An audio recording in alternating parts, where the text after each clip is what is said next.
नमः। This call is now being recorded. धन्यवाद। बहुत बहुत धन्यवाद। अब हम साक्षात माइक देना चाह रहे हैं यदुवीर महोदय को। आप कक्षा को निरंतर करेंगे, जहां से आपने कल ड्रॉप किया था उससे आगे आप निरंतर करेंगे। और अभी से 9:30 बजे तक 9 बजे तक की कक्षा है, तो उसके बाद 10 मिनट रहेगा आपके लिए क्वेश्चन सेशन रहेगा, अन्य जो भी यहाँ पर जुड़े हुए हैं उनके लिए। और अगर मध्य में कोई प्रश्न होता है तो आप चैट बॉक्स में देंगे, यदि आवश्यक प्रतीत होगा तो ये जो अध्यापक हैं आपके वो एंटरटेन करेंगे, अन्यथा अंत में करेंगे ताकि व्यवधान न हो मध्य में। ठीक है, और निरंतर कर रहे हैं।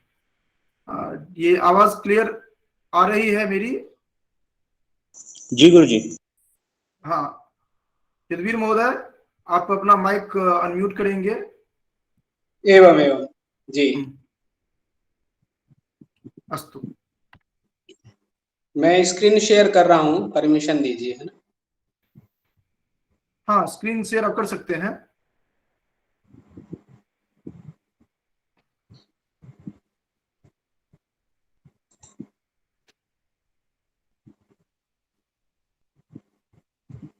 जी ओके।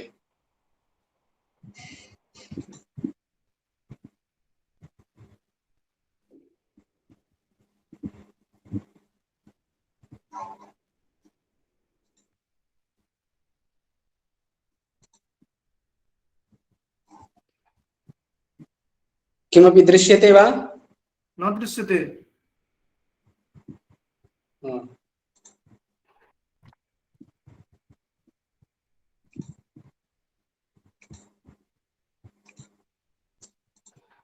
इदानीं दृश्यते वा? इदानीमपि न दृश्यते। दृश्यते। सम्प्रति दृश्यते। आं गुरुजी दृश्यते सम्यक् रूपेण।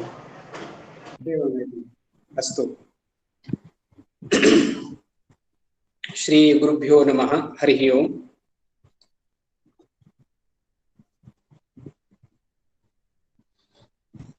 योऽन्तः प्रविश्य मम वाचमिमां प्रसुप्तां सञ्जीवयत्यखिलशक्तिधरस्वधाम्ना अन्याश्च हस्तचरणश्रवणत्वगादि प्राणान्नमो भगवते पुरुषाय तुभ्यम्। ओम नमः पाणिनिकात्यायन पतंजलिभ्यः शब्दविद्या संप्रदायकर्तृभ्यो महद्भ्यो गुरुभ्यः। तो कल हम लोगों ने कुछ सामान्य विषय पढ़ा था। आज हम उन्हीं विषयों को आगे बढ़ाएंगे और उदाहरण के साथ में और समासों के जो भेद हैं उनको लेकर के कुछ विचार विमर्श करेंगे। जिस पुस्तक का हमने यहाँ पर सहारा लिया है आप लोगों को समझाने के लिए, संस्कृत भारती से यह पुस्तक प्रकाशित है। आप सभी लोगों को इस पुस्तक का संग्रह अवश्य करना चाहिए। पुस्तक का नाम है समासः। तो यदि इसका आप संग्रह कर लेंगे तो मुझे लगता है कि किसी भी प्रतियोगी परीक्षा के लिए आपको आसानी होगी। तो हम इस ग्रंथ में लघु कौमुदी और सिद्धांत कौमुदी दोनों ग्रंथों का समावेश करके ग्रंथकर्ता ने इस ग्रंथ का निर्माण किया है। वहां से जो अपेक्षित विषय है वो हम आपके सामने रखते हैं। तो कल हम लोगों ने जाना था कि समास लघु कौमुदी में 5 प्रकार के हैं। केवल समास है, तत्पुरुष है, अव्ययी भाव है, बहुव्रीहि है, द्वंद्व है। हम यहाँ पर जो ग्रंथकार ने जिस क्रम से निरूपण किया है उसी क्रम से हम थोड़ा चलते हैं आगे। तो ग्रंथकार कहते हैं एकैकस्य भेदस्य एकैकम उदाहरणं प्रदर्शितम् आदर्श भूतानि तानि उदाहरणानि मनसि निधाय बहुत समासं निश्चेतुं प्रभवामा तथापि समासे प्राधान्येन अंशत्रयं ज्ञातव्यं भवति।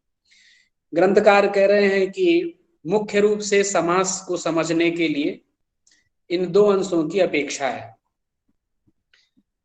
जैसे क्वचित परिगणितैरेव शब्दे समासो भवति।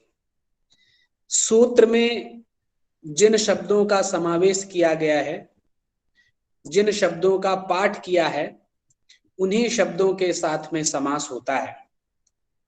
परिगणितैरेव शब्दय समासो भवति। जैसे चोरात भयम चोर भयम, वनम प्राप्तः वन प्राप्तः इत्यादि स्थलों में परिगणन ग्रंथकार ने किया है।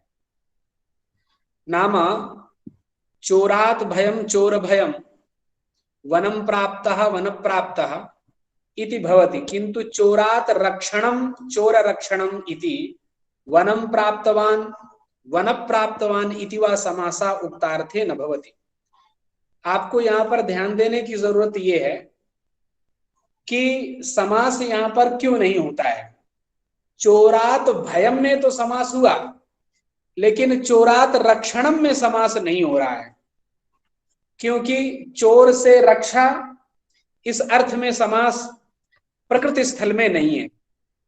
कारण इसका यह है क्योंकि भय शब्द सूत्र में पढ़ दिया गया है, इसलिए भय शब्द के साथ में ही पंचमी भयेन इति सूत्रमस्ति, उस सूत्र में भय शब्द पढ़ा गया है, इसलिए पंचम्यंतम सुबंतम भय इत्यनेन सुबंतेन समस्यते, इसलिए भय के साथ में ही समास होगा, रक्षण के साथ में समास नहीं होगा। ठीक है। वनम प्राप्तवान में भी वन प्राप्तवान समास नहीं हुआ।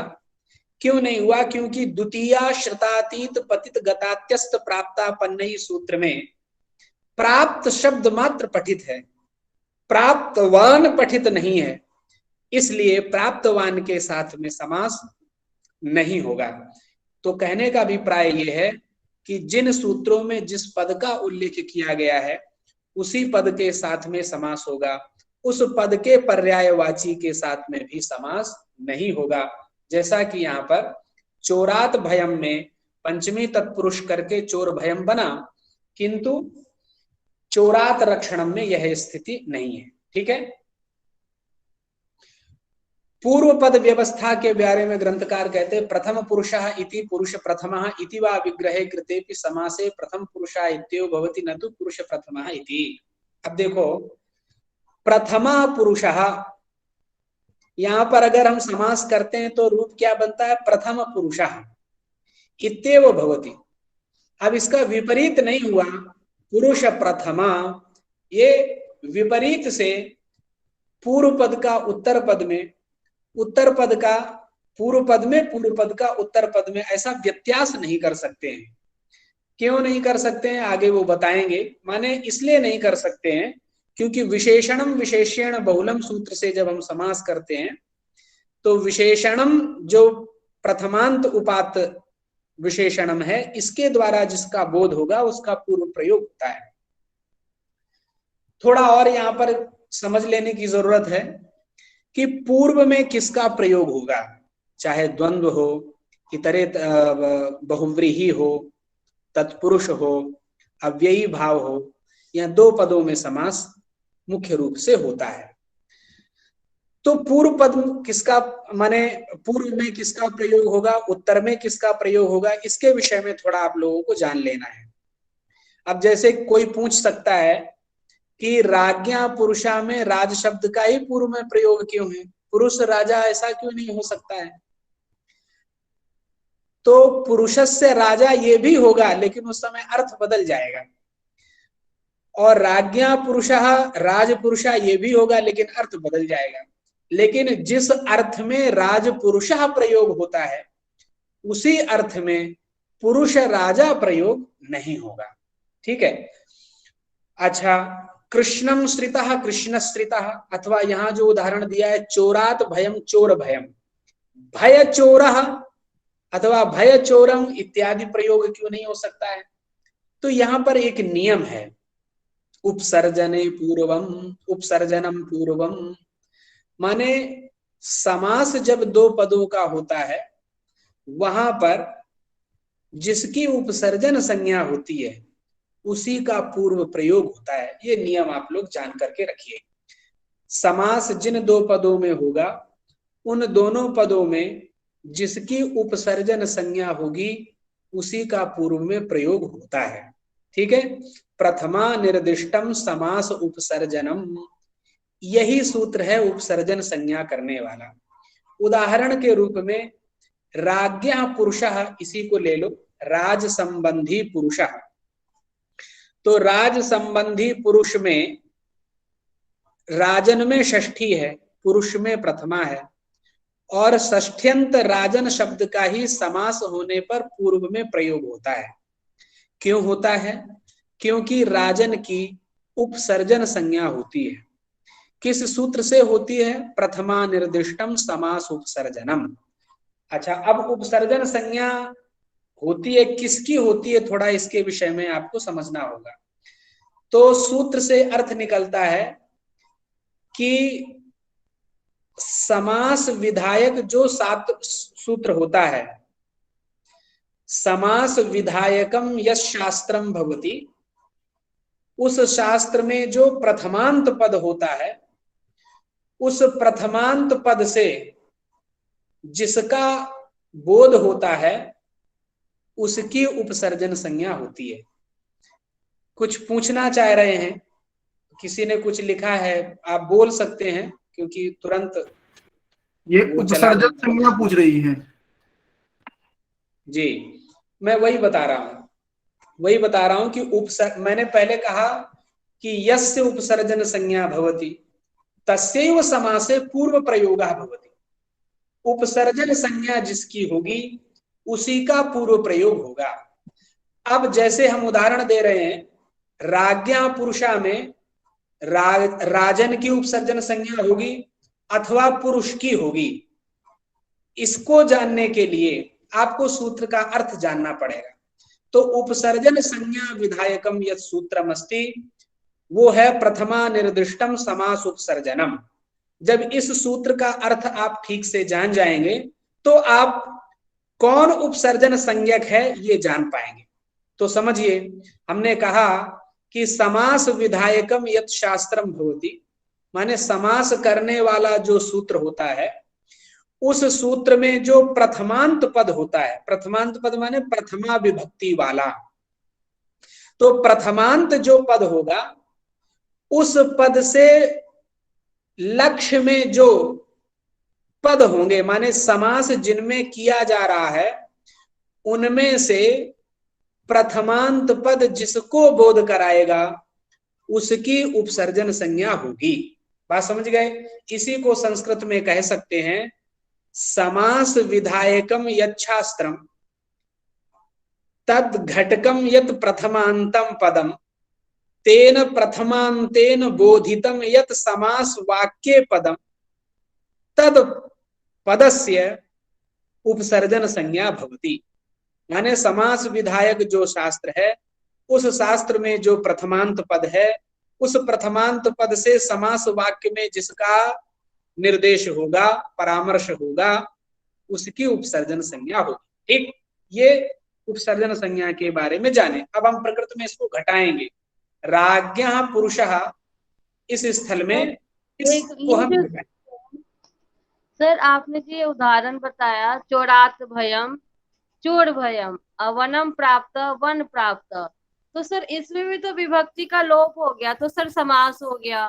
अवनम प्राप्त में भी तो सर विभक्ति का तो लोप हो ही गया, तो सर इसमें समास नहीं होगा। विभक्ति का लोप कर देने मात्र से समास नहीं होता है, सूत्र के द्वारा समास करने पर समास होता है। आप अपने मनमानी रूप से विभक्ति का लोप कर दें, समास कर दें, ऐसा थोड़ी ना होगा।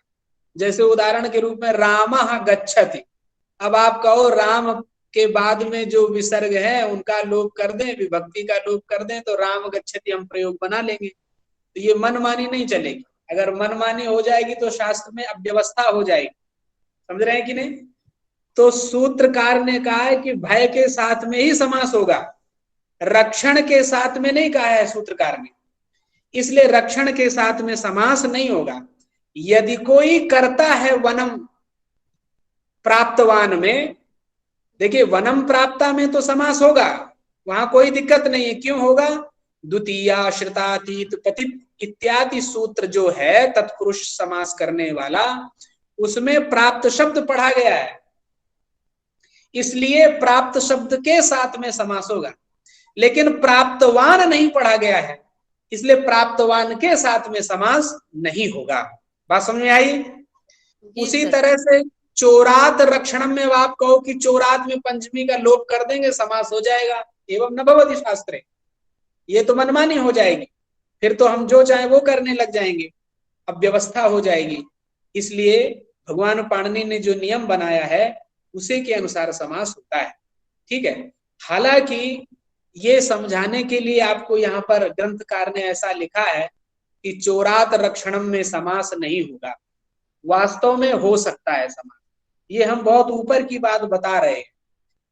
देखो, जो थोड़ा बहुत जिनको व्याकरण का ज्ञान होगा वो समझ पाएंगे, लेकिन कंडीशन ये है कि किसी आप्त पुरुष के द्वारा वो प्रयोग होना चाहिए।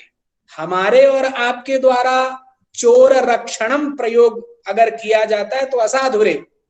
यदि किसी आप्त पुरुष ने ऐसा प्रयोग कर दिया है, रक्षण के साथ में समास कर दिया है, तो वहां पर कैसे समास होगा इसका उपाय ग्रंथकारों ने, शाब्दिकों ने किया है। लेकिन सामान्य रूप से जिसका उपादान सूत्र में है उसी के साथ में समास होगा, रक्षण के साथ में नहीं होगा। अब आप कहोगे गुरुजी बता दीजिए, रक्षण जब सूत्र में पढ़ा नहीं है तो उसके साथ समास कैसे होगा, कौन सा ऐसा उपाय है? तो भगवान भाष्यकार ने एक उपाय बताया है। उन्होंने कहा कि जो पंचमी भयन सूत्र है उसी सूत्र से यहाँ पर समास हो रहा है, तो पंचमी भयन सूत्र का हम योग विभाग कर देंगे। क्या करेंगे? योग विभाग। योग विभाग का मतलब होता है एक सूत्र को दो भागों में बांट देना। योगा नाम संबंध, विभागा नाम विच्छेद।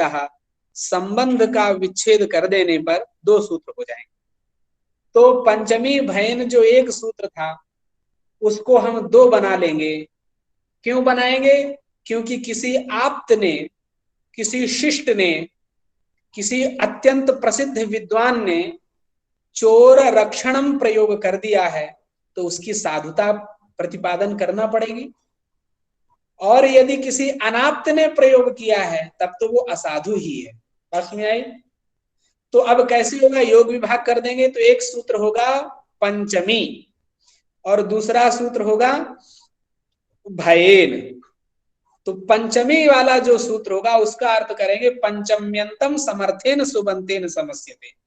ऐसा अर्थ यदि कर देंगे तो फिर पंचम्यंत हो जाएगा चोरात, समर्थ सुबंत हो जाएगा रक्षणम, समास हो जाएगा पंचमी सूत्र से, पंचमी भयन से नहीं, पंचमी सूत्र से समास होगा, जिससे चोर रक्षणम भी प्रयोग बन सकता है। लेकिन ये तभी सिद्ध करेंगे जब किसी आप्त पुरुष ने प्रयोग किया हो, किसी शिष्ट ने प्रयोग किया हो, अशिष्ट ने प्रयोग किया है तो यह साधु नहीं माना जाएगा। ठीक है, बात क्लियर हुई? चलो, तो मैं बता क्या रहा था? हाँ, उपसर्जन संज्ञा राज्ञा पुरुषा में करनी है हमें। तो हमने कहा था जिस सूत्र से समास किया जाता है उसमें जो प्रथमांत पद होता है, उस प्रथमांत पद से जिसका परामर्श होता है उसकी उपसर्जन संज्ञा होती है। यही सूत्र कहता है प्रथमा निर्दिष्टम, प्रथमा निर्दिष्टम नाम प्रथमया उपात्तम, प्रथमया बोधितम पदम कुत्र समासे तस्य उपसर्जन संज्ञा भवति। अब चलो, राज्ञा पुरुषा में किस सूत्र से समास है? षष्ठी से। षष्ठी में कौन सी विभक्ति है? प्रथमा है। तो समास विधायक सूत्र कौन सा हुआ? षष्ठी। तत्र प्रथमांतम पदम किमस्ति? षष्ठी। तेन उपस्थापितम वाक्य पदम किमस्ति? राज्ञः। अतः तस्य उपसर्जन संज्ञा भवति। क्लियर ना? समझ गए? अच्छा, यहाँ चोरात भयन में भी घटा सकते हैं, चोर का ही पूर्व प्रयोग होता है। समास विधायक शास्त्र क्या है यहाँ पर? पंचमी भयेन। इस सूत्र में प्रथमांत पद क्या है? पंचमी है। उस पंचमी से किसका ज्ञान हो रहा है? चोरात का हो रहा है, इसलिए उसकी उपसर्जन संज्ञा होगी। बात समझ गए? कोई डाउट नहीं है? चलो, एतावता यत्र यत्र उपसर्जन संज्ञा तस्य तस्य पूर्व प्रयोग। ठीक है, चलो। एवं अन्येपि सूक्ष्मांशाः ज्ञातव्या भवन्ति अतः तृतीय प्रकरणे उक्तानाम, उसको छोड़ते हैं, अब क्रम से चलते हैं। तत्पुरुषः, तो तत्पुरुष में मैंने कल बताया था प्रथमा तत्पुरुष है, द्वितीया तत्पुरुष है, तृतीया तत्पुरुष है। देखिए वास्तव में प्रथमा तत्पुरुष जो ये व्यवहार यहाँ पर किया गया है ये आपाततः व्यवहार है। वास्तव में प्रथमा तत्पुरुष नाम का व्यवहार नहीं होता है, लेकिन समझाने के लिए यहाँ पर ऐसा किया गया है। इसको अवयवी समास कहा जाता है। पूर्व, अपर, अधर, उत्तर शब्दा, पूर्व शब्द है, अपर है, अधर है और उत्तर है। ये कैसे हैं? समांसवाची अर्ध शब्दश्चा अवयवी वाचक सुबंतेन समस्यन्ते किंतु अवयवी एकत्व संख्या विशिष्टो भवेत्। पूर्वम कायस्य पूर्व कायः, ये उदाहरण है। अपरम गृहस्य अपर गृहम। देखो थोड़ा इस यहाँ पर जो लिखा है उसको थोड़ा समझ लीजिए, क्योंकि पढ़ देने मात्र से काम नहीं चलेगा। कह रहे हैं कि पूर्व, अपर, अधर, उत्तर, ये 4 शब्द पढ़े गए। इन 4 शब्दों का समांसवाची अर्ध शब्द अर्धम प्रयोग करते हैं कि नहीं?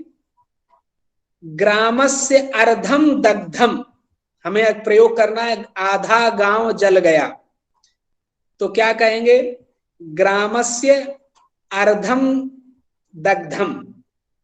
अगर हम कहें कि गांव आधा नहीं जला है, आधे से कम जला है, तब हम क्या कहेंगे?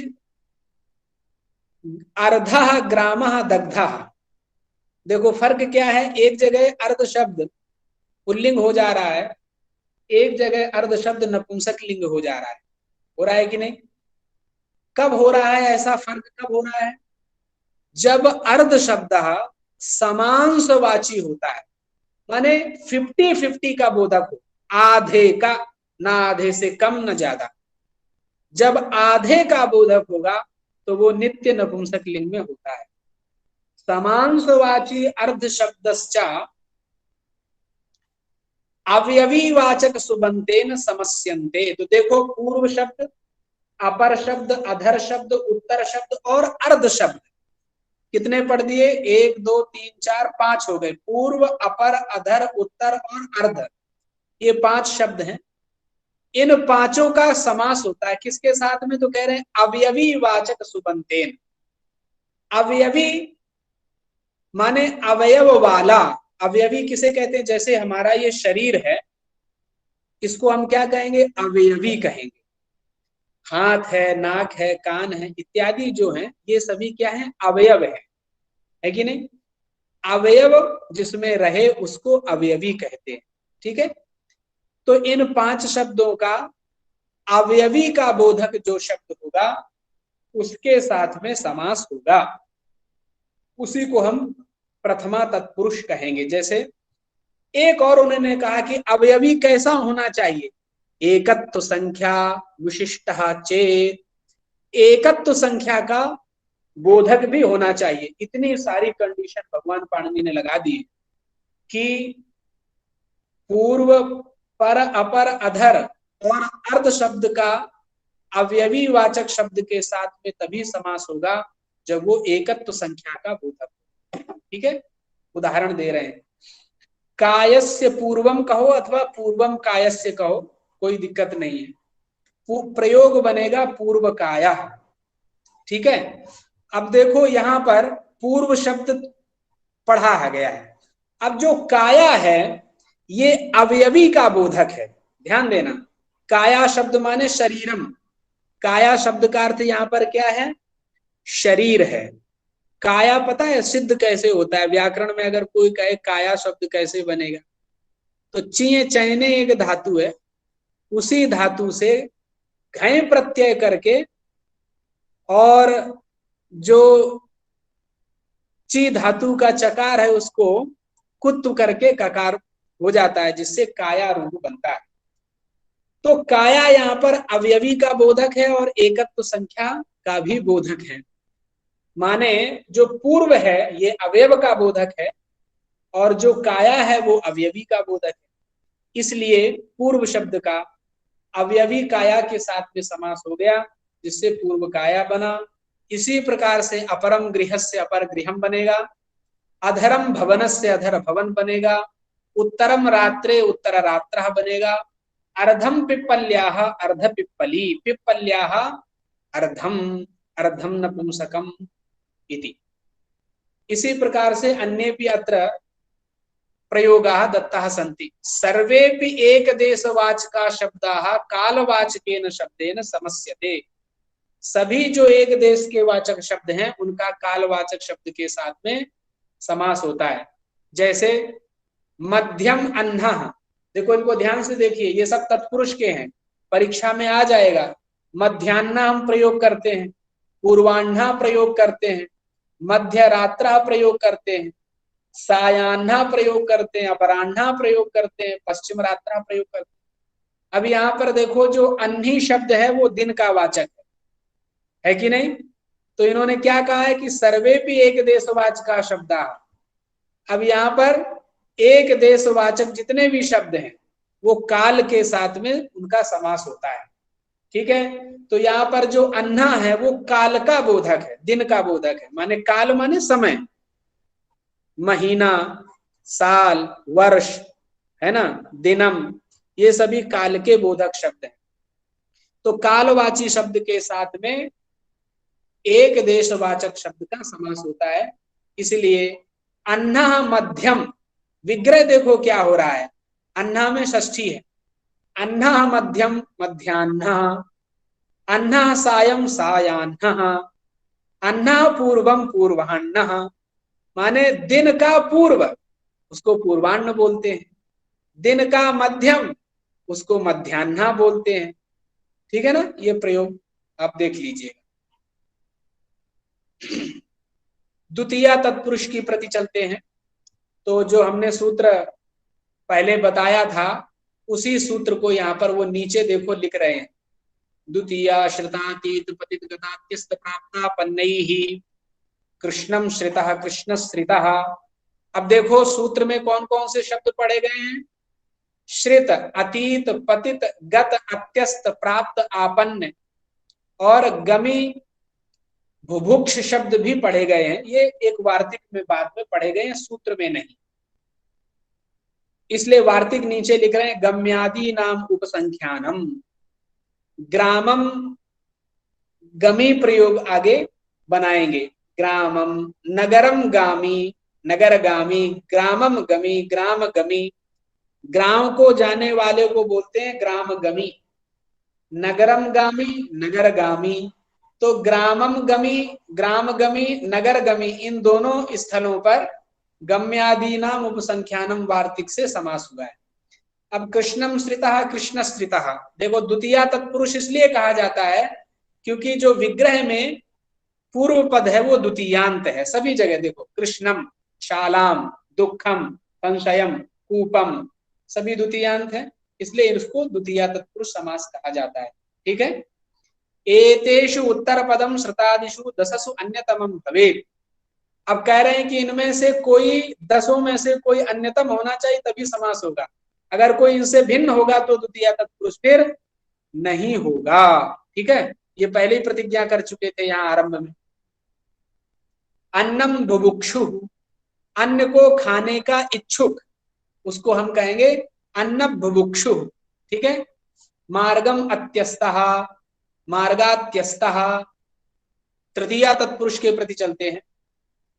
तृतीया विभक्त्यंतम, अब देखिए द्वितीया कहते हैं, तृतीया कहते हैं, चतुर्थी तत्पुरुष कहते हैं। क्यों कहते हैं? क्योंकि जब तृतीयांत के साथ में, तृतीयांत सुबंत के साथ में समास होगा तो वो तृतीया तत्पुरुष कहलाएगा, ठीक है?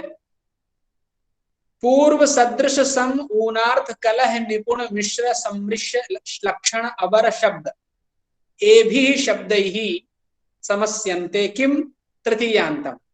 तृतीयांत सुबंत का समास इन पठित शब्दों के साथ में होगा, ठीक है? चलो सूत्र नीचे लिखा है पूर्व सदृश समोनार्थ कलह निपुण मिश्र लक्षणैः, और कुछ यहाँ पर सम्मिश्र शब्द, लक्षण शब्द दिया है, वो वार्तिक के द्वारा आया है। उदाहरण नेक्स्ट पेज में देखते हैं। मासेन पूर्वः, मास पूर्वः, पूर्व शब्द पढ़ा गया। अब ध्यान देना, यहाँ पर देखो मासेन में मास शब्द का पूर्व में प्रयोग है।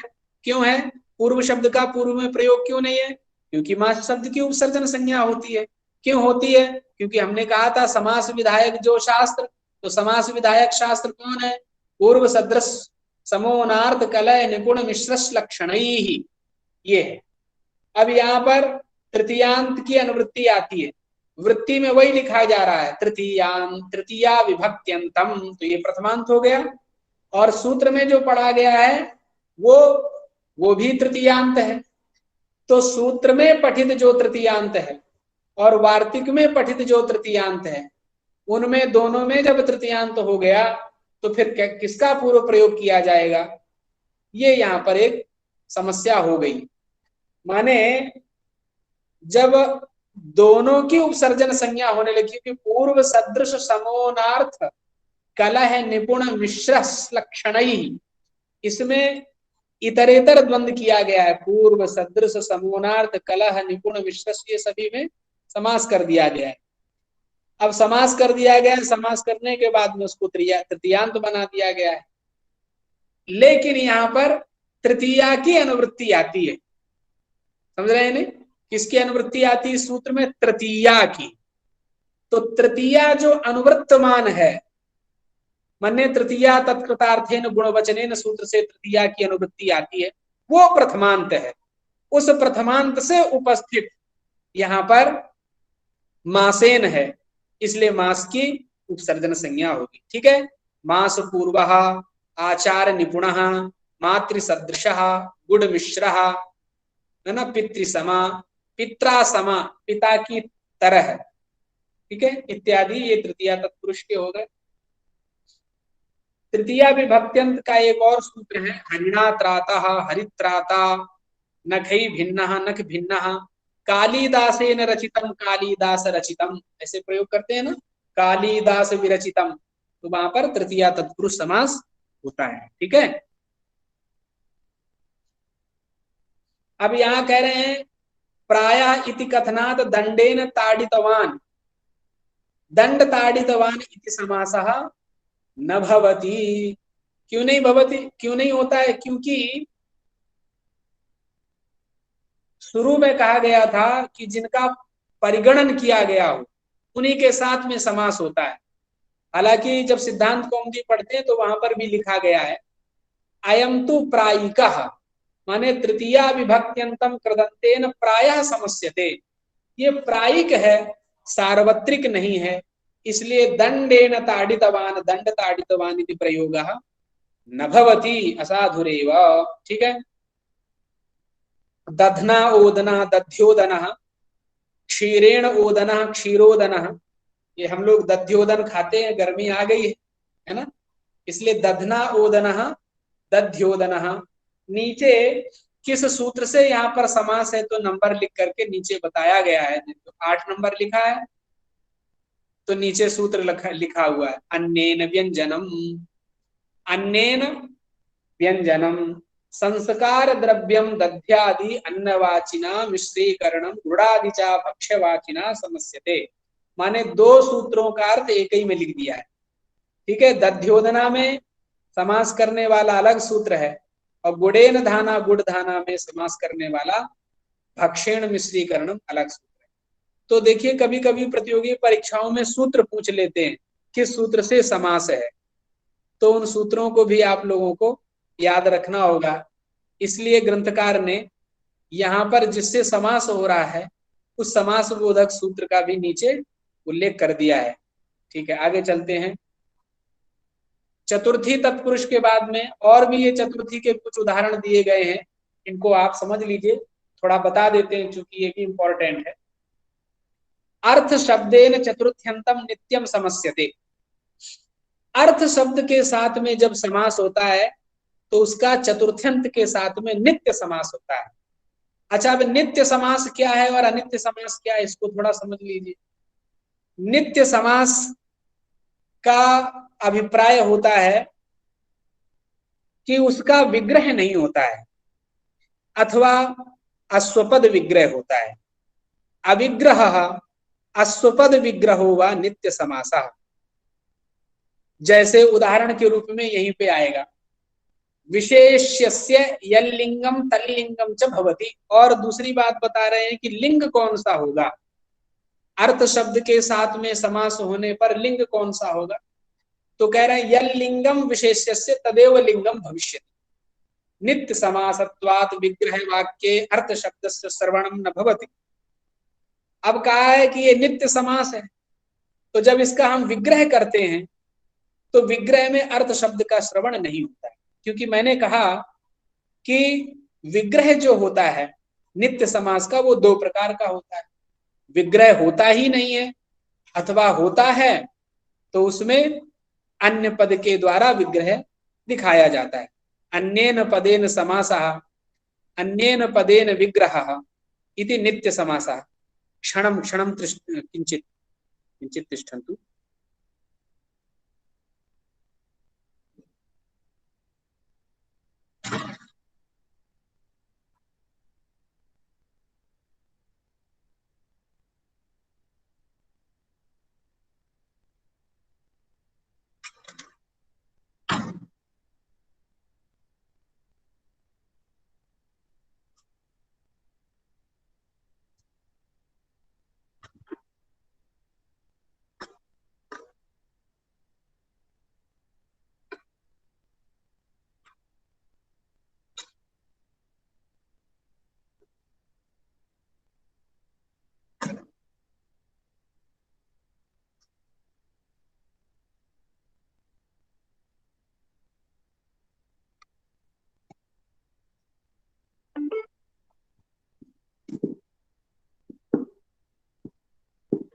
ये ध्वनिः न आगच्छति महोदय। क्षणं क्षणं किञ्चित् एतत् बैटरी लो अभूत्, अतः कट् स्यात्।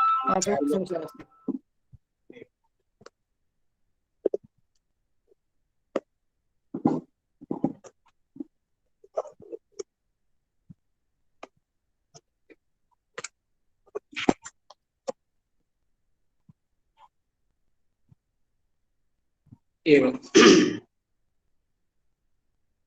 तर्हि यूपाय दारु यूपदारु द्विजाय अयम, ये ध्यान दीजिए, द्विजार्थः सूपः इति प्रयोगः अत्र अस्ति। तो देखिए यहाँ पर नित्य समास है, द्विजार्थः में नित्य समास है, लेकिन विग्रह कैसे किया जा रहा है, द्विजाय अयम, अर्थ शब्द के साथ में समास है और विग्रह अयम के साथ में, इसलिए अन्येन पदेन समासः अन्येन पदेन विग्रहः इति अश्वपद विग्रह। तो नित्य समास का अश्वपद विग्रह होता है। ठीक है, चलो। इसीलिए देखिए जब शुरू में हम लघु कौमुदी पढ़ते हैं तो चतुर्दश सूत्र के बाद में एक पंक्ति आती है, अणादि संज्ञार्थानि, ऐसे आता है। तो अणादि संज्ञार्थानि में संज्ञार्थानि जो समास है वो भी नित्य समास है। संज्ञा अर्था प्रयोजनम येषाम तानि संज्ञार्थानि, ऐसा वहां पर विग्रह किया जाता है। यूपाय दारु यूपदारु चतुर्थी तदर्थात बलहित सुख रक्षित सूत्र के ये उदाहरण है। द्विजाय अयम द्विजार्था सूपः, तो पुल्लिंग क्यों है, क्योंकि जो अन्य है विशेष्य है सूप वो पुल्लिंग में है, इसलिए यहाँ पर भी पुल्लिंग होगा। छात्राय इयम छात्रार्था यवागु, यवागु स्त्रीलिंग में होता है, इसलिए छात्रार्था में भी स्त्रीलिंग। ठीक है, चलिए पंचमी तत्पुरुष में चलते हैं। चोरात भयम चोर भयम, वृकात भीति, भय भीत भीत भीभीरिति वाच्यम, वार्तिक से समास हुआ है। पाणिनि से समास नहीं हो पा रहा था वृक भीति में, व्याघ्र भीता में, वृश्चिक भी से, इनमें नहीं हो पा रहा था, इसलिए कात्यायन ने वार्तिक बनाई, भय भीत भीत भीभीरिति वाच्यम। इन वार्तिकों के साथ में भी पंचम्यंत सुबंत का समास होता है। ठीक है, चलो।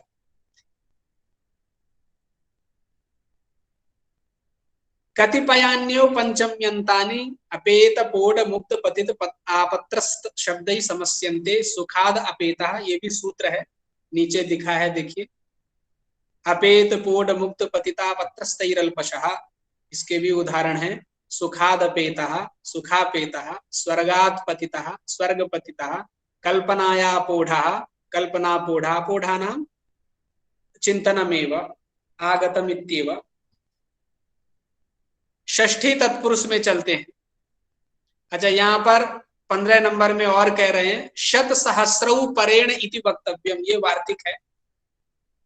आपने देखा होगा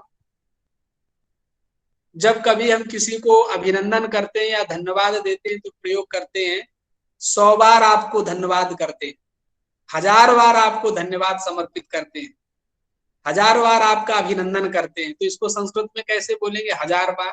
ये देखो, शतात परे परशतम अभिनंदनम, ऐसे आप प्रयोग कर सकते हैं। सहस्रात् परे पर सहस्रम अभिनंदनम, पर सहस्राः धन्यवादाः पर शताः धन्यवादाः एवं प्रयोगः कर्तुं शक्यते। ठीक है। अच्छा, यहाँ कह रहे हैं कि राजदंतादि गणे निपातनात् सत सहस्र शब्दयो परनिपातत्वं सुडागमश्च। यहाँ एक सकार और विशेष दिखाई पड़ रहा है पर और शत के बीच में, तो कह रहे हैं राजदंतादि गण में इनका पाठ मान करके सुट का आगम किया गया है। ठीक है। चलो, ये सब तो शास्त्रीय विषय हो जाएंगे, आपको परीक्षा की दृष्टि से सामान्य देखना है। षष्ठी तत्पुरुष अत्यंत प्रसिद्ध, हमने कल बताई यही था। राज्ञा पुरुषः राजपुरुषः, देवस्य पूजका देव पूजका, भुवा भर्ता भूभर्ता, अर्थस्य गौरवम अर्थ गौरवम, बुद्धेः मान्द्यम बुद्धिमान्द्यम। यहाँ पर सभी जगह षष्ठी सूत्र से ही समास है। राज्ञा धू राजधुरा इत्यादि। पुरुषस्य आयु पुरुषायुषम, ब्रह्मणः वर्चः ब्रह्मवर्चसम, राज्ञः वर्चः राजवर्चसम, पाणिने उपज्ञा पाणिन्युपज्ञम इत्यादयः प्रयोगाः भवन्ति। सप्तमी तत्पुरुष, सप्तम्यंत शौंड धूर्त, तो सप्तमी समास करने वाला जो सूत्र है वो सप्तमी शौंडई है। तो शौंडादि एक गण है, उस गण में जिन जिन शब्दों का पाठ किया गया है उनके साथ में समास होता है सप्तम्यंत का, और सप्तम्यंत का ही पूर्व प्रयोग होता है। इसीलिए यहाँ पर सभी उदाहरण दिए गए हैं। अक्षेषु शौंडः शौंडः, ईश्वराधीनः ईश्वरे अधि, अक्षेषु धूर्तः इत्यादि। काश्याम सिद्धः काशी सिद्धः। इसी प्रकार से तीर्थ ध्वांक्षः, ये भी प्रयोग किया गया है। तीर्थ ध्वांक्षः किसे कहते हैं पता है? तो लिख रहे हैं गुरुकुलेषु यः चिरम नवसति सः। घर से माँ बाप ने अपने बच्चे को गुरुकुल में पढ़ने के लिए भेजा और वह 2-4 दिन रुका और भाग गया, जाता ही नहीं है। ऐसे विद्यार्थी को तीर्थ ध्वांक्षः कहा जाता है। जैसे कौआ जो है तीर्थ में बहुत कम दिखाई पड़ते हैं, वैसे ही गुरुकुल में छात्र जो कम जाए उसको हम तीर्थ ध्वांक्षः इति प्रयोगः क्रियते। तीर्थे काकः इव तीर्थ काकः, जैसे तीर्थ में काका कभी कभी दिखाई पड़ते हैं, इसलिए तीर्थ काकः अयम विद्यार्थी इति प्रयोगः कर्तुं शक्यते। अब देखो तत्पुरुष का है भेद कर्मधारय होता है। विशेषण पूर्व पदः, नीलम उत्पलम नीलोत्पलम, दीर्घा रज्जु लंबी रस्सी दीर्घ रज्जु, उन्नतः वृक्षा उन्नत वृक्षाः। ठीक है। एकः पुरुषः एक पुरुषः, सर्वे देवा सर्वदेवा, ये सभी कर्मधारय के उदाहरण यहाँ पर दिए गए हैं। आप जो है इसको बाद में YouTube में एक एक करके देख पाएंगे। नीचे सूत्र भी दिए गए हैं, क्योंकि हम इसको क्रम से पूरी व्याख्या करेंगे तो ये तुरंत पूरा समय खा जाएगा, इसलिए हमको आगे जाना है।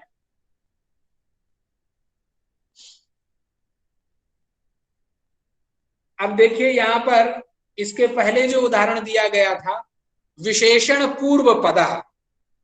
अब विशेषण विषय हमने शुरू में कहा था कि जब कर्मधारय में 2 समान विभक्त्यंत पद होते हैं उनमें विशेषण का पूर्व प्रयोग होता है, लेकिन कभी कभी विशेषण का उत्तर में भी प्रयोग होता है, विशेष्य का पूर्व में प्रयोग होता है। तो यहाँ पर 4121 में जो उदाहरण आए हैं वहां पर विशेषण पूर्व पद के उदाहरण है। सभी उदाहरणों में विशेषण का ही पूर्व में प्रयोग किया गया है। कहीं कहीं पर विशेषण उत्तर पद भी होते हैं, जैसे यहाँ पर दे रहे हैं वैयाकरण खसूची ही। अब देखो यहाँ वैयाकरण खसूची में जो खसूची है वो क्या है, विशेषण है। माने वैयाकरण कैसा है, खसूची है। खसूची माने किसी ने कुछ पूछा उससे और वो ऊपर ताकता है, नहीं कोई कोई ऐसे करता है, किसी से कुछ पूछा और वो उधर ताकने लगता है। खम सूचयति इति खसूची, तो माने अल्पज्ञ माने शास्त्रे तस्य प्रवेशः नास्ति इत्यर्थः। तो यहाँ पर खसूची जो है वो विशेषण है, लेकिन फिर भी उसका पूर्व प्रयोग नहीं है, उत्तर में ही प्रयोग है। समास किससे होता है, नीचे लिखा है कुत्सितानि कुत्सनैहि।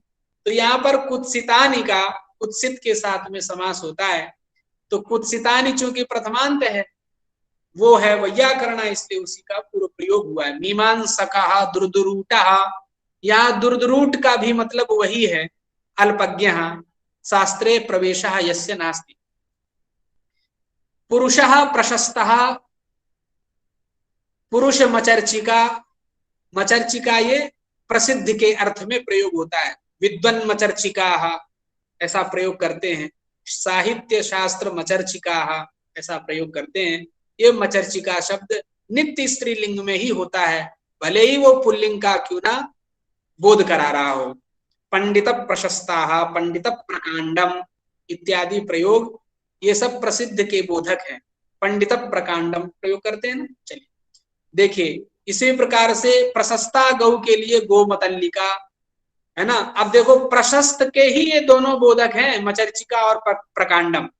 पुरुषः प्रशस्तः ये विग्रह है, रूप बनना है पुरुष मचर्चिका, मचर्चिका ये नित्य समास है, इसलिए अन्य पद से यहाँ पर विग्रह दिखाया गया है। विशेषण उभय पदा, तो विशेषण विशेष का समास हुआ तो विशेषण का पूर्व प्रयोग का उदाहरण दिया, विशेषण का उत्तर पद में उदाहरण दिया। दोनों विशेषण है, वहां पर किसका प्रयोग किया जाए, विशेषण उभय पदा माने विशेषणम उभयम यस्मिन् पदे तद भवति प्रयोगः विशेषण उभय पदा। कृतम अकृतम, कृता कृतम, यहाँ पे कृतम अकृतम दोनों ही विशेषण है, इसलिए कृता कृतम इत्यादयः गतम प्रत्यागतम गत प्रत्यागतम, कृतम अकृतम, कृता अकृतम, भुक्तम अभुक्तम, भुक्तम इत्यादयः प्रयोगः। उपमान पूर्व पदः, उपमानवाची का पूर्व प्रयोग है। उपमान उत्तर पदः का पूर्व प्रयोग है ना। व्रजम वज्रम इव कठोरम, वज्र कठोरम ये कर्मधारय के ही भेद है। ऐसे भेद हालांकि पाणिनि ने नाम के द्वारा नहीं किए, ये उत्तरवर्ती व्याख्याकारों ने समझाने के लिए ऐसे भेद कर दिए हैं। कहीं पर विशेषण पूर्व पद होता है, कहीं विशेषण उत्तर पद होता है, कहीं पर उपमान पूर्व पद होता है, कहीं उपमान उत्तर पद होता है। ये सिर्फ समझाने के लिए ऐसे प्रयोग दिए गए हैं, पाणिनि ने ऐसे कोई संज्ञा नहीं की है।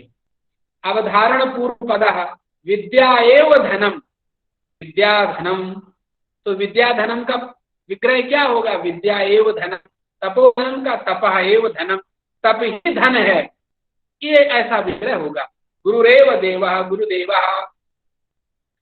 संभावना पूर्व पदम उदाहरण दिए, अयोध्या इति नगरी, जब ऐसा हम प्रयोग करते हैं अयोध्या नगरी, ये प्रयोग होता है। मध्यम पद लोपः, कहीं कहीं पर मध्यम पद का लोप होता है, ठीक है। जैसे शाक प्रिया पार्थिवः, शाक पार्थिवः प्रिय शब्द का लोप हो जाता है, उसको हम मध्यम पद लोप समास कहते हैं। इसके बाद दिगु में चलते हैं। दिगु में, दिगु को इसलिए समझना जरूरी है क्योंकि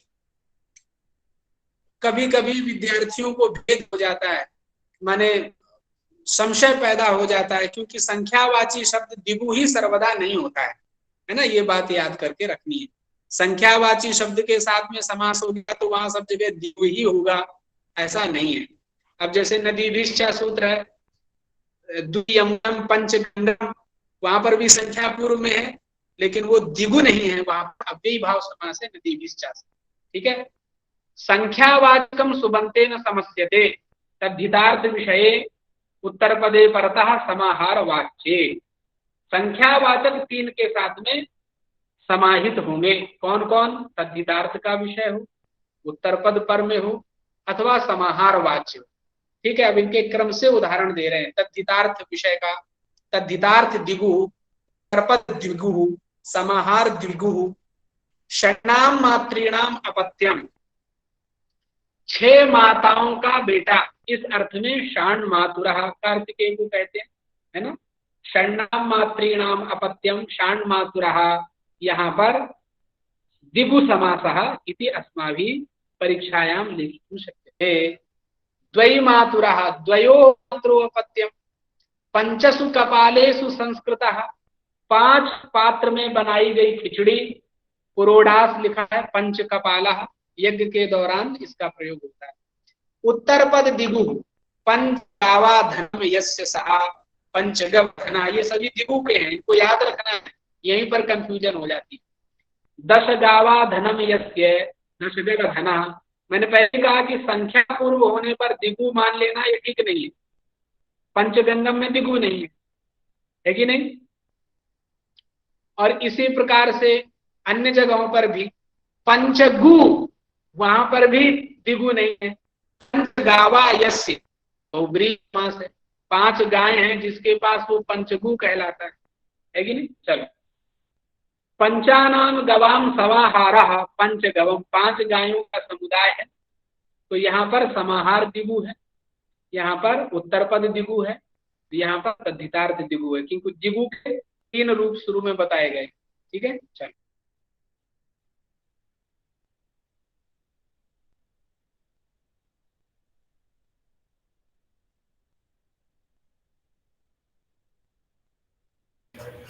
थोड़ा डिस्कनेक्ट हो गया है, 1 मिनट प्रतीक्षा करेंगे, जुड़ने वाले होंगे।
उनका डिस्कनेक्ट हो गया है, नेटवर्क वीक होने की वजह से, वो तुरंत जुड़ रहे हैं।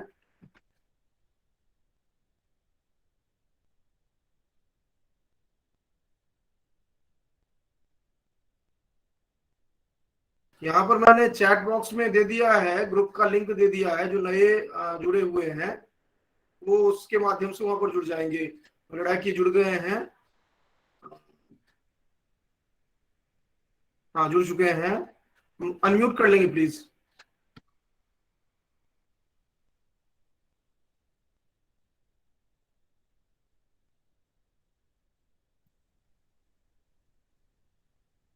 जी सुन पा रहे हैं? हाँ हाँ बिल्कुल बिल्कुल। तो ये स्क्रीन दिख रही है? नहीं, स्क्रीन नहीं दिख रही है। अच्छा,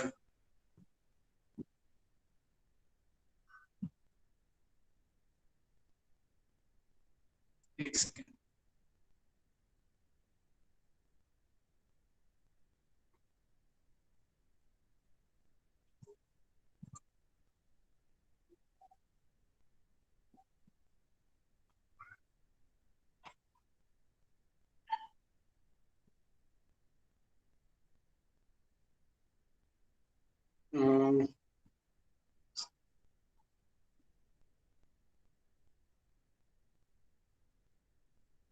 ये जो लैपटॉप से हम स्क्रीन दिखा रहे थे वो तो डिस्कनेक्ट हो गया है, क्या पता, नेटवर्क प्रॉब्लम है शायद।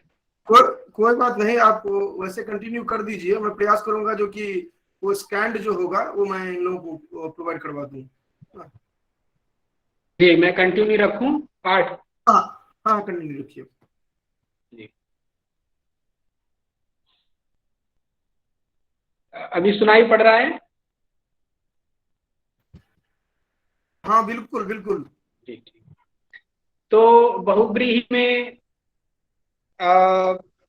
सामान्य और विशेष करके दो भेद हैं। ये भेद उत्तरवर्ती व्याख्याकारों ने किए, हालांकि पाणिनि ने ऐसा भेद नहीं किया है कि सामान्य और विशेष। समानाधिकरण बहुब्रीहि ही प्राय होता है, कहीं कहीं पर व्यधिकरण बहुब्रीहि भी होता है। समानाधिकरण का मतलब है कि समान पद हमेशा एक ही विभक्ति में होंगे। एक ही का माने यदि प्रथमा में है तो दोनों प्रथमा में होंगे, द्वितीया में है तो तृतीया में होंगे, तृतीया में तो तृतीया में होंगे। कभी कभी ऐसा ना होकर के व्यधिकरण भी दिखा जाता है। ठीक है। सामान्य सोढ़ा इत्युक्तम, तो बहुब्रीहि सामान्य जो बहुब्रीहि है वो 6 प्रकार का होता है। क्रम से उदाहरण है, जैसे ऊढ़ा रथा येन सह ऊढ़ रथा। तो यहां पर देखिए ऊढ़ा रथः येन सह ऊढ़ रथः, है ना, तृतीया बहुब्रीहि है। इसके बाद कृतम भोजनम येन सह कृत भोजना, जिसने भोजन कर लिया है उसको हम कहते हैं कृत भोजना, है कि नहीं। इसी प्रकार से पंचमी बहुब्रीहि का उदाहरण है पतितानि पर्णानि यस्मात्, जिससे पत्ते गिर गए हैं उस वृक्ष को बोलते हैं पतित पर्णः। चित्रा गावा यस्य, षष्ठी बहुब्रीहि, चितकबरी गायें जिसके पास हैं वो चित्र कहलाता है। और रूपवती भार्या यस्य, जिसकी पत्नी सुंदर है, रूपवती है, वो व्यक्ति कहलाता है रूपवत भार्या। यहाँ पर पुंगव भाव आता है, रूपवती नहीं रहता है, रूपवत होता है। ठीक है। उसके बाद में गंगा भार्या यस्य सा गंगा भार्या, माने गंगा नाम की भार्या जिसकी है वो गंगा भार्या कहलाता है। पाचिका भार्या यस्य सा पाचिका भार्या, पकाने वाली पत्नी। तो देखिए ऐसे प्रयोग है, पहले ऐसे ही होता था। वैयाकरणी भार्या यस्य सा, वो वैयाकरण भार्या कहलाएगा, है ना। अच्छा एक बात याद रखिए, आपने देखा होगा हिंदी व्याकरण संस्कृत पढ़ाने वाले या संस्कृत पढ़ाने वाले भी क्या बुलाते हैं, वो वैयाकरण जा रहा है। जो व्याकरण का अध्यापक होता है उसके लिए वैयाकरण का प्रयोग करते हैं ना। नॉर्थ इंडिया में ज्यादातर ऐसा सुनने को मिलता है कि वो वैयाकरणी है। वास्तव में वैयाकरणी यह प्रयोग असाधु है। माने किस दृष्टि से असाधु है? वैयाकरण इति वक्तव्यम, वैयाकरणी तो वो स्त्रीलिंग में प्रयोग होता है, कि नहीं। वैयाकरण पुल्लिंग में होता है, स्त्रीलिंग में वैयाकरणी प्रयोग करते हैं, वैयाकरणी है बहुत बड़ा वैया। तो वैयाकरणी पुल्लिंग में नहीं होता है, वो तो स्त्रीलिंग में होता है, लेकिन लोग कहते हैं वैयाकरणी है। तो वैयाकरणी प्रयोग असाधुरेव, सह प्रयोग समीचीना नास्ति, लेकिन वो हिंदी में बोलचाल में चल रहा है इसलिए वैयाकरणी कहते हैं। वास्तव जो स्त्री है उसके लिए वैयाकरणी प्रयोग होता है। अस्तु। पटी भार्या यस्य, जिसकी पत्नी अत्यंत पटु है, चतुर है, वो पटु भार्या कहलाएगा, है ना। एक प्रयोग यहाँ नहीं दिया है, सिद्धांत कौमुदी में आया, स्त्री प्रमाण, स्त्री प्रमाणम यस्याह यस्य वा सह स्त्री प्रमाण। आजकल ऐसा बहुत देखा जाता है कि नहीं। जैसे माने कहीं आप देखिए, बहुत अनुभव का विषय है ये, परिहास इसको ना माना जाए, अनुभव का है। अगर कोई अधिकारी है, उस अधिकारी के पास में अगर पुरुष जाके कहे कि एवं अस्ति, माने किसी विषय का निरूपण करे कि ऐसा है, तो वो जल्दी नहीं मानता अधिकारी। अगर स्त्री जाकर के उसी विषय को कह दे तो तुरंत मान लेते हैं। तो ऐसे व्यक्ति के लिए स्त्री प्रमाण प्रयोग किया गया। स्त्री एवं प्रमाण, उसको प्रमाण के रूप में स्वीकार कर लेंगे। हमने बोल प्रमाण नहीं। तो ऐसे आजकल बहुत दिखाई पड़ते हैं जना। ठीक है। वीरा पुरुषः यस्मिन, जिस गांव में वीर पुरुष होते हैं उसे वीर पुरुषः ग्रामः इति प्रयोगः क्रियते।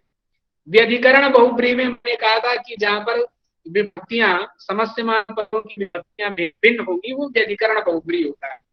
जैसे गदा पाणौ यस्य सः, जिसके हाथों में गदा है वो क्या कहलाएगा? गदा पाणी। भगवान हनुमान जो है वो गदा पाणी कहलाते हैं। लेकिन गडुकंठा यस्य सः, गडु माने ग्रीवा में ये जो उन्नत प्रदेश है इसको गडु बोलते हैं। गडु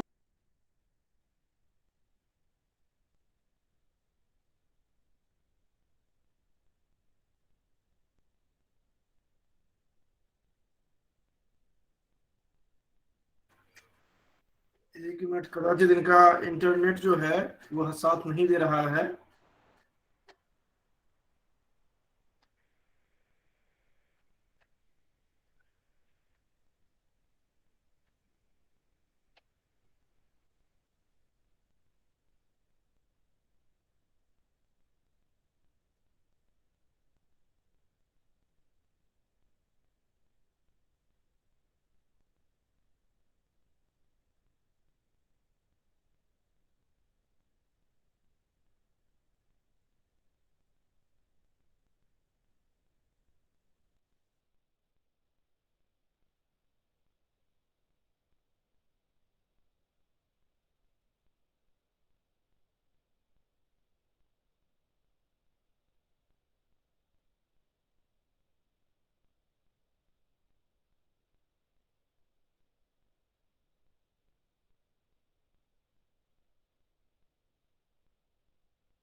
ये उधर उनका पूर्णतः डिस्कनेक्ट हो चुका है, तो दोबारा वो नहीं अभी जुड़ पाएंगे। तो जो भी समस्याएं आप लोगों की है और अन्य जो भी जिज्ञासाएं हैं इन सभी को एक अतिरिक्त समय